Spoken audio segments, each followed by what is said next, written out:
trop d'ordre abolissait la vie, et que tout chaos, sans éthique, était une usine à fabriquer les tyrans, nous luttions pareillement contre les idolâtres de ces deux jumeaux maquillés de sorte que nul ne reconnaisse leur troublante similitude en de communs égarements.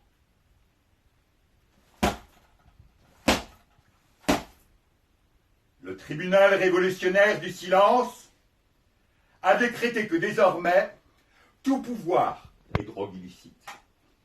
Et les pantins de marbre qui nous manipulaient sont en cure de désintoxication.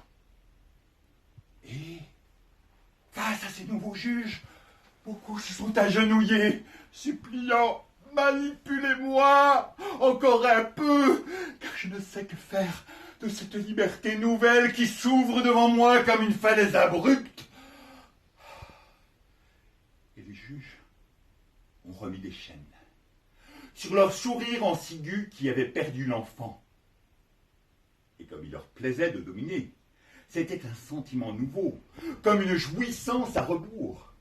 Le tribunal a aussi décrété que l'amour est drogue illicite, et le rire est l'arc-en-ciel, les anges et les communistes, les communions éthériques, les jouissances épicuriennes, les fêtes, la lumière du soleil.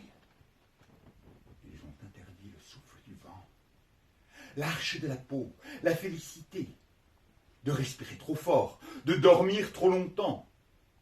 Interdit le travail, interdit le repos et la duelle connivence des chairs absorbées par l'immense.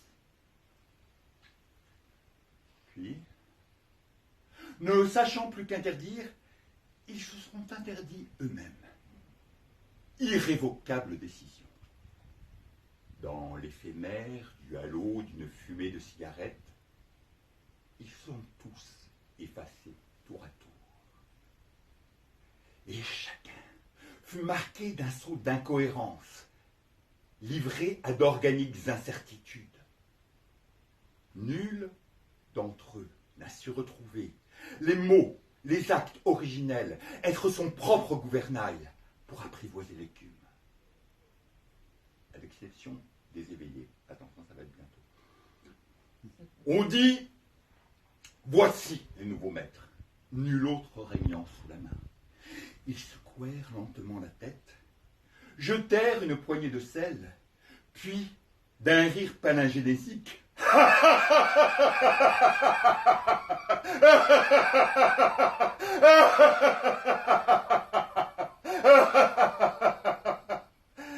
furent secoués.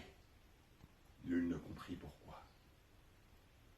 Et quand ils eurent cessé de naître, ils se mirent à gagner leur vie, à la nage et sans bouée, muscles affermis par l'invraisemblance d'utopie incommunicable.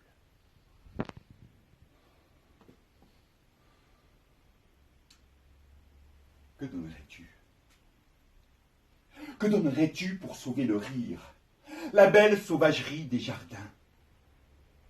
Non béance contrainte de la bouche, ni esclaffement sans grâce, complaisante hilarité sans objet, sinon retarder la marche de la mort, mais la belle trace de soi, qui vit la vie par tous ses pores, toutes ses déclinaisons, infime tremblement qui dénoue les mots, les murs, les entrailles.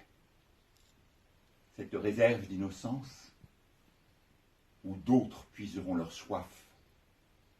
Cette complicité du sang qui griffe la virgule d'une humanité accordée. Sauver le désordre des excroissances végétales. Non ces allées ordonnancées, en une rigueur anxiogène, mais le souple déliement de l'arbre vers les sommets de son acmé, succulentes efflorescences, où les mains du jardinier ne sont plus que la caresse d'une feuille. Que donnerais-tu? Que donnerais-tu pour sauver les larmes? Non celles quasi mutiques qui te secouent, te fissurent, à l'annonce des morts que vivant tu aimais. Que nul blottissement ne viendra secourir. qui laissent dans leur sillage un goût de sel amer et de vaseuse écume. Non celle qui te perce et te laisse amoindri dans l'urgence du vide, mais l'issue de secours aux déserts minéraux, à leur densité qui t'assèche, t'aspire dans l'œil des colères, qui t'essore de toi et laisse dans l'égout s'écouler ta noirceur, qui comme un mauvais pu exude de toi toutes les tristesses mal assainies et sème tout au fond quelques fleurs au passage. Il ne s'agit pas de sauver le monde, de le porter sur ton dos encore moins, juste d'un sacrifice à ta mesure d'homme.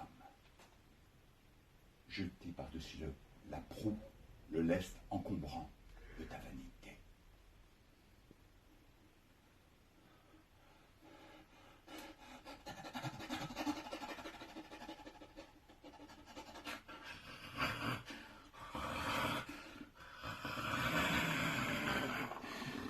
Faire rouler des muselières, avec des crochets d'argent, des cadenas de silex, avec des roses barbelées, des tulipes à cran d'arrêt.